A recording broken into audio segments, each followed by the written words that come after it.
네, 안녕하세요. 예, 오랜만입니다. 예, 오랜만입니다. 요새 바쁘시고 고생도 많이 하시는 것 같은데 어떻습니까? 저는 뭐 대표, 후보 선출하기 전까지가 제일 이제 바쁜 시기였기 예. 때문에 후보 선출한 이후부터는 저희 선거 준비에 지금 매진하고 있습니다. 예. 자, 일단 김종인 전 비대위원장을 둘러싸고 여러 가지 말들이 나오던데 상황이다.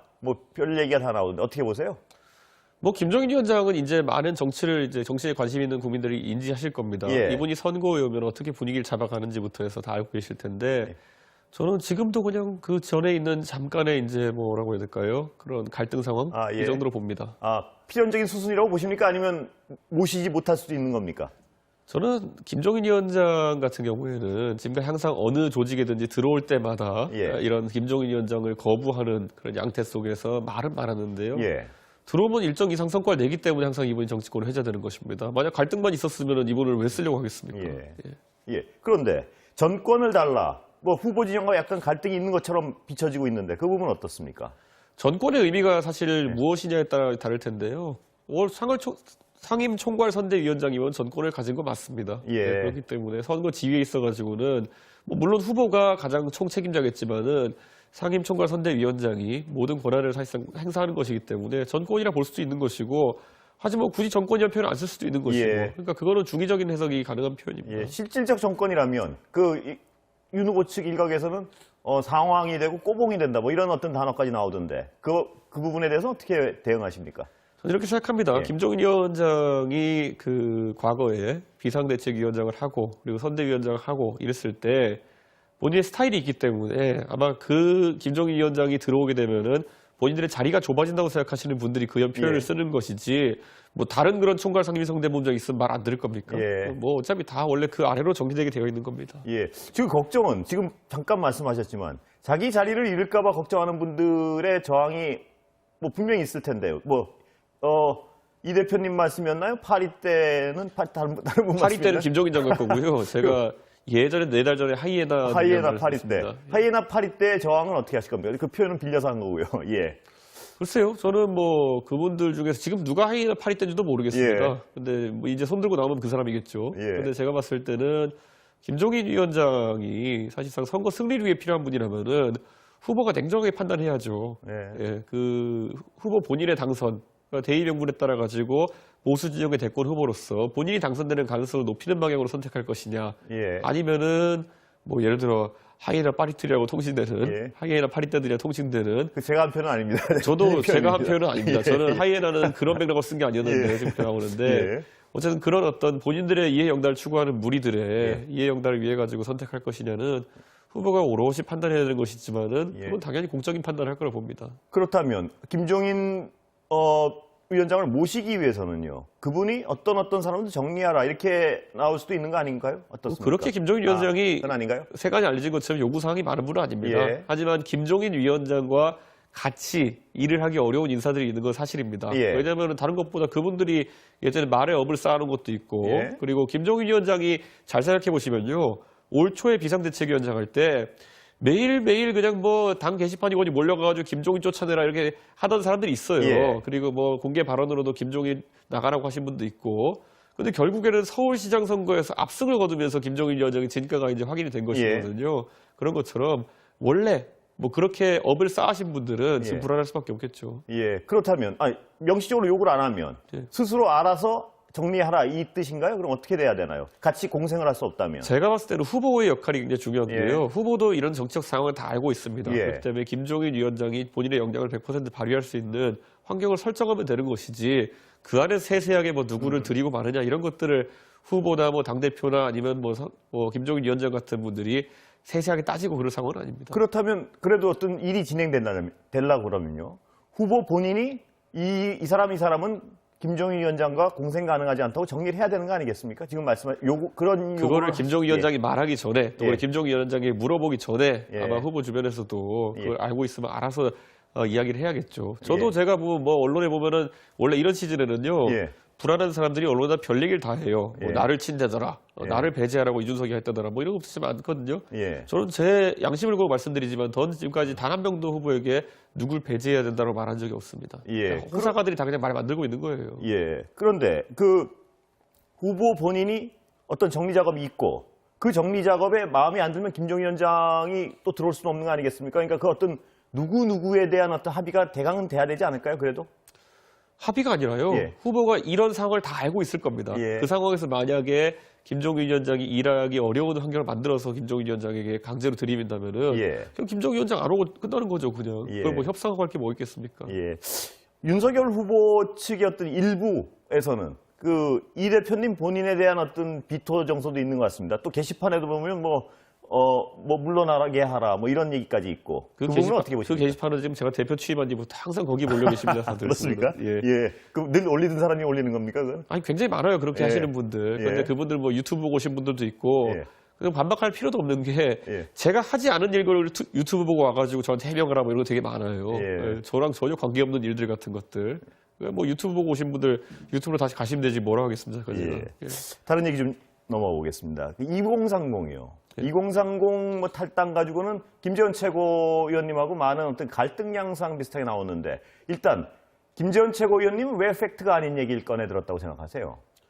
김재원 최고위원 입장에서는 뭐 예. 정치적인 목적이 있었겠죠. 예. 그래서 어쨌든 최근에 김재원 최고위원 라디오 나가가지고 본인이 40명이라고 했던 이야기 자체가 잘못된 것을 이제 인정하고 확인했기 때문에 이게 더 불거질 이유는 없겠지만은 저는 어쨌든 이런 통계라는 거는 굉장히 엄정하게 다뤄야 되는 것이고 아전인수격으로 그렇게 쓰기 시작하면은 굉장히 잘못된 시그널을 줄 수 있다. 예. 그게 우리 당의 핵심 지지층인 6070과 2030에 있어가지고 한 세대가 한 세대를 비하하고 조롱하는 양상으로 가가지고는 저희가 세대 간 결합을 이루어낼 수 없다. 그렇기 예. 때문에 앞으로 뭐 김재현 최고도 그렇고 저도 그렇고 굉장히 이런 문제에 대해 가지고 조심스럽게 말해야 되는데 애초에 40명 통계가 왜 나온지 저는 아직 잘 모르겠습니다. 아, 그럼 팩트가 어떻게 나왔는지 조차 잘 모르시는 건가요? 그게 뭐 중앙당에서의 예. 탈당 인원을 이렇게 집계했더니 40명이다 이렇게 예. 하는데 탈당을 중앙당이 하는 경우가 애초에 없어요. 예. 그리고 김재현 최고위원이 당무 경험이 많기 때문에 그 40명이 전혀 대표성 없는 숫자이고 의도적 왜곡이다 이렇게 보시는 것 같습니다. 지금 말씀 모르겠습니다. 저는 정보의 부족인지 아니면 김재원 최고위원이 아니면 진짜 선의에 따라 가지고 탈당자 수를 적게 이야기하면은 최근에 어떤 2030의 탈당 조류나 이런 것들에 대해 가지고 좀 잦아들지 않을까라는 그런 먼저 선의라고 생각합니다. 예. 근데 그 선의에 의해서 명시적으로 지금 인터넷 커뮤니티나 이런 곳에 보면 수백 명 단위로 인증이 되고 있는 상황 속에서 40명이다 그렇게 얘기한다고 해가지고 그게 진실로 받아들일 가능성은 없거든요. 예. 그래서 숫자가 너무 나갔다. 예. 제가 만약에 실제로는 예를 들어 그 시점에서 한 2, 3천 명 됐었는데 뭐 한 1,000명 좀 넘는 것 같다 예. 이랬으면은 오차범위의 한계로 이제 받아들일 텐데 예. 40명 이래버리면은 예. 그 좀 지금 열받은 사람들한테는 본인들을 무시하고 애초에 왜곡시키려는 의도가 있었던 거 아니냐 이렇게 의심받을 수 있었던 것 같습니다. 근데 그 얘기의 오류는 인정했지만 다시 또 입당도 많다. 이 얘기는 어떻게 보십니까? 그 자료도 제가 이제 또 반박을 했지만은 탈당은 순수하게 책임당원, 그러니까 당비를 내는 당원들 중에 탈당 숫자 집계한 거고 예. 그 입당자 수 통계라는 거는 당비를 안 내는 당원까지 포함해서 한 거거든요. 예. 그러니까 동일 잣대 비교도 아니고 이거 제가 설명하자면 제가 100분 토론 나가서 제가 100분 동안 할 의향이 있습니다. 예. 근데 이거 자꾸 이야기하는 것 자체가 저도 굉장히 불편한 게 그냥 한 번 그 40명 숫자가 틀렸다는 걸 인정했으면 된 거지 뭐 예. 이렇게 왔다 갔다 할 필요가 없습니다. 예. 뭐 김재원 최고 관련해서 하나만 더 해주세요. 왜 네. 어떤 정치적 의도라고 해석을 하세요? 그럼? 저는 김재원 최고랑은 지금까지 뭐 이견은 많이 노출됐지만 예. 저는 김재원 최고가 정치를 항상 오래 했던 분이기 때문에 생각이 없는 행동을 하는 분이라고 보지 않습니다. 예. 그런데 아까 말했던 것처럼 지금의 어떤 정치적 상황 속에서 김재원 최고도 당의 지도부로서 2030이 탈당하는 상황에 대해 가지고 우려가 있기 때문에 네. 그것을 제동을 걸기 위해 가지고 굉장히 뭐 그런 의미의 통계를 꺼내든 것이다 이렇게 보는데 같은 목적을 가지고 저와 꺼내드는 카드가 다른 겁니다. 예. 저는 있는 그대로 솔직하게 이야기하고 더 노력하자라는 메시지를 2030 때 내는 것이 2030의 탈당 행렬을 막아 세우고 그리고 실제로 더 젊은 세대에 다가가는 길이라 생각하는 거고 김재원 최고는 우선 급한 불은 끄자고 뭐 이런 취지였던 것 같은데 예. 선의를 의심할 필요는 없습니다. 예. 특검 관련해서요. 지금 어떤 상황이신가요? 참 제가 재밌는 게 지난번에 예. 100분 토론 나와가지고 예. 그 송영길 대표랑 토론 자리에서 송 대표께서 이제 그 대장동 관련해가지고 본인은 또 그 외에도 여러 가지 아쉬운 점이 있다. 그래가지고 예. 그러면은 소위 쌍특검으로 얘기되는 그 특검으로 전부 다 살펴보면 어떻겠느냐 예. 이렇게 얘기했는데 그때는 또 즉각 거부 의사를 또 밝히셨어요. 예. 근데 이번에 또 이재명 후보 같은 경우에는 본인이 조건부로 예. 또 특검을 받을 수 있다는 얘기 대장동에 대해서 그런 예. 얘기를 하길래 뭐 그래 좋다. 그러면은 일각에서 얘기 나왔던 쌍특검, 그러니까 대장동 건과 소위 고발사주라고 얘기된 건을 각각 특검할 수도 있다. 뭐 예. 이 정도 얘기했죠. 그런데 이 비판적인 쪽에서는 특검을 2개씩 하고 대선 국면에서 그럼 이 특검의 정치가 모두 매몰될 것이다. 이런 주장을 하는데 그 부분은 어떻게 보세요? 저는 한 개만 하고 싶어요. 한 개만? 근데 뭐 두 예. 개를 해야지만 민주당이 설득된다면 예. 그렇게 하겠다는 거지. 저는 뭐 고발 사주권 같은 경우에는요. 예. 근데 쌍특검을 해도 민주당이 받을 이유는 딱히 없는 게 예. 어차피 지금 공수처나 검찰 같은 경우에는 고발 사주 의혹에 대해 가지고 상당한 수사 의지를 가지고 열심히 수사하고 있어요. 예. 결과가 그런데 템포만큼 안 나와서 그렇지. 예. 그런데 이제 예를 들어 대장동 건은 인식이 약간 다른 게 수사가 미진하다고 저희 판단하고 있는 예. 거거든요. 그래서 특검을 가자는 거기 때문에 실제로 쌍특검이 구현돼 가지고 대장동 건과 고발 사주권이 같이 두 개의 특검으로 진행되게 되면은 저희만 얻는 게 있고 그쪽은 얻는 게 없는 겁니다. 예. 아니 대장동의 경우에 민주당 측에서도 말입니다. 한쪽 수사가 좀 편파적으로 이루어지고 있다고 생각하는 분들이 적지 않습니다. 그런데 이 특검의 어떤 객관적, 중립적 특검의 임명이 가능하겠습니까? 합의가? 저는 지금 상황에서요. 예. 이재명 후보의 대선 지지율이 갈수록 하향세를 가지고 가고 있는 것은 사실 그 대장동 건에 있어가지고 특검을 거부하는 상황 속에서 발생한 것이다 이렇게 보거든요. 예. 그러면 그 상황에서 민주당이 실질적인 특검의 임명권을 행사한다든지 본인들에게 최대한 유리한 특검을 이끌어내려고 하는 모양새를 보이면은 더 떨어질 겁니다, 지지율. 예. 그렇기 때문에 속 편하게 그냥 야당이 주도한 특검으로 합의를 하는 게 옳다 이렇게 봅니다. 예. 그러나 이 대표 말씀은 그 주장은 하실 수 있는데 제가 여쭤보는 거는 그게 합의가 가능하겠습니까? 무슨 얘기냐면 지금 검찰 수사도 편파적으로 이루어지고 있다고 주장을 하는 민주당 인사들이 있는데요. 근데 이 특검의 어떤 정치적 중립성이 야당 쪽에 서 있는 분을 마음대로 선택하겠다 그러면 여기서 합의가 불가능할 것 같다는 생각이 좀 드는데요. 저희는 2016년에 새누리당 시절에 그 당시 야당이었던 민주당과 국민의당에서 추천한 특검을 받아들여가지고 정권을 내준 사람들이에요. 예. 그러니까 사실 여론이 이렇게까지 안 좋으면은 지금 찬밥 더운 밥 가릴 때가 아닐 겁니다, 민주당은. 그 당시에 새누리당이라고 해가지고 뭐 그때 박영수 특검 받고 싶어서 받았겠습니까? 예. 새누리당도 마음속으로는 그래도 새누리당 쪽에 약간 우호적인 특검을 어떻게 세울 수 있을까 고민했는데 그때 그걸 안 해가지고 박영수 특검이 들어섰고 그래가지고 그건 국민 여론이었거든요. 예. 어떻게 지금 수사의 대상이라 볼 수 있는 그 새누리당 쪽에서 그 당시에 특검을 추천하냐. 지금도 마찬가지입니다. 대장동 관련해가지고 굉장히 행정 권력을 남용했다고 의심받고 있는 사람들이 사람이 지금 대선 후보로 선출된 정당에서 어떻게 특검 추천권을 행사할 수 있겠습니까? 예. 이 특검 관련해서는 정치적 공세에 불과하다는 말씀을 하시는 분들이 많습니다. 뭐냐면 특검이 실체적 진실을 드러내는데 과연 도움이 되는 역사가 있느냐. 뭐 이런 이명박 대통령 때 예를 들기도 하고요. 그 부분은 어떻게 보세요? 만약 진짜 그런 인식을 하는 분들이 있다면 민주당은 특검을 더더욱 받아야죠. 예. 뭉개고 싶으면요. 예. 그래서 저는 그렇다기보다는 그래도 문재인 정부 하에서 수사기관에 대해 가지고 정부가 굉장히 강한 그립을 가져가는 가운데 많은 국민들이 기억하는 게 허익범 특검을 통해 가지고 예. 권력의 실세 중에 실세를 하고 있을 수 있는 김경수 지사에 대한 수사를 성공적으로 했습니다. 예. 물론 그 수사도 미진하다 하는 분들이 있겠지만은 어쨌든 특검으로 인해 가지고 권력 실세 그리고 대통령 선거와 관련된 여론 조작 의혹이 밝혀졌기 때문에 그래도 특검을 믿어보는 게 좋지 않을까라고 대중이 생각하고 있는 거라 봅니다. 예, 다른 얘기 좀 여쭤보겠습니다. 대장동법, 여권에서는 대장동의 같은 사태를 반복하게 하지 않기 위해서는 법으로 규정하자. 이런데 야당은 반대입니까? 아니면 정확한 입장이 뭔가요? 대장동법에. 이익 환수에 대해 가지고 예. 뭐 50% 선, 뭐 25% 선 다 얘기가 나오지만요. 기본적으로 이번에 대장동, 그 백현동 건 이런 걸 보면요. 아무리 법망을 짠다 하더라도 예. 뭐 그 안에서 제가 봤을 땐 이익의 비율 이것보다도 더 중요한 행정적인 권력들이 남용된 정황들이 예. 있습니다.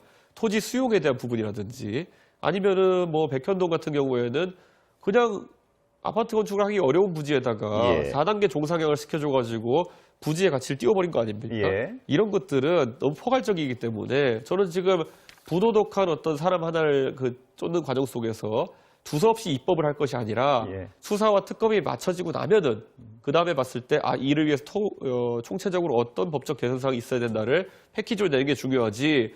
누가 지금 급하다고 해가지고 이거 해라, 이거 입법하자, 안 하면 나쁜 사람, 하면 착한 사람 이런 식의 입법적 구도를 만든 것 자체가 굉장히 지금 다급해서 하는 정치공학적 예. 이야기입니다. 그럼에도 불구하고 초과이익 환수를 안 했기 때문에 배임이다. 이 주장이 어떤 야당의 주장이었던 것 같은데요. 초과이익 환수를 명시적으로 법에 규정하는 법을 만드는 것 자체가 그리 거부할 일은 아니지 않습니까? 저희가 거부할 이유가 있겠습니까? 예. 다만 왜 지금까지 사실 민주당이 거의 모든 지자체에서 지방행정을 장악하고 있는 상황 속에서 지금까지 안 하다가 예. 갑자기 이제 이재명 후보가 문제되니까 그거 하자고 들고 나오는 것 자체가 굉장히 성급한 겁니다. 예. 옛날에 그 검찰 같은 경우에도요.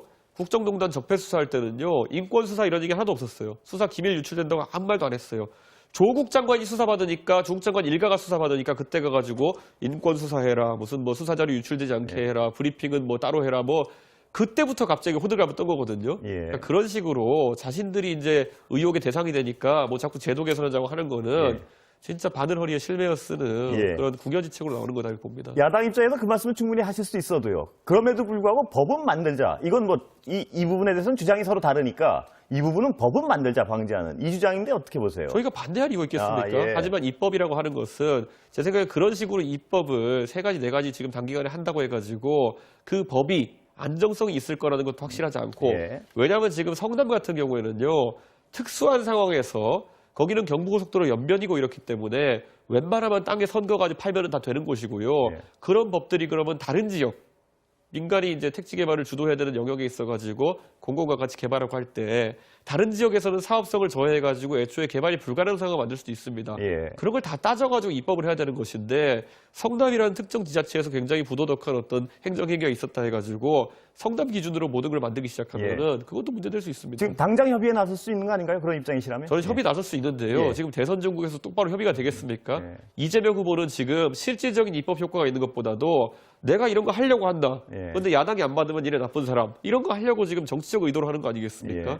그래서 시간을 갖고 천천히 하라는 겁니다. 예. 시간은 다 됐는데요. 마지막으로 윤석열 후보가 꼭 돼야 되는 이유, 당선돼야 되는 이유를 좀 당대표로서 설명하시고 끝내겠습니다. 지금 벌써 선거운동을 이렇게 하게 됩니다만은 예. 저희 후보 같은 경우는 정치 실인인데요. 예. 지금 그래가지고 여의도 문법 또는 아까 이재명 지사와 같은 행정의 어쨌든 그런 과오 같은 것들이 없는 상황입니다. 예. 그런 상황 속에서 대한민국의 시스템을 재설계하기 위해 가지고는 결국에는 정치 신인이지만은 정치에 있어가지고 상당한 지금까지 경험을 가진 사람들보다 더 나은 위치에 설 수 있다. 예. 이런 생각을 가지고 대한민국 개혁에 매진할 수 있는 후보다 이렇게 제가 설명하겠습니다. 예, 하나만 더 여쭤보고 끝내겠습니다. 그동안 윤석열 후보가 여러 가지 말실수가 있었는데 단순 말실수가 아니라 철학의 부재나 철학의 어떤 잘못된 철학에서 비롯됐다. 이렇게 비판하는 분들도 있습니다.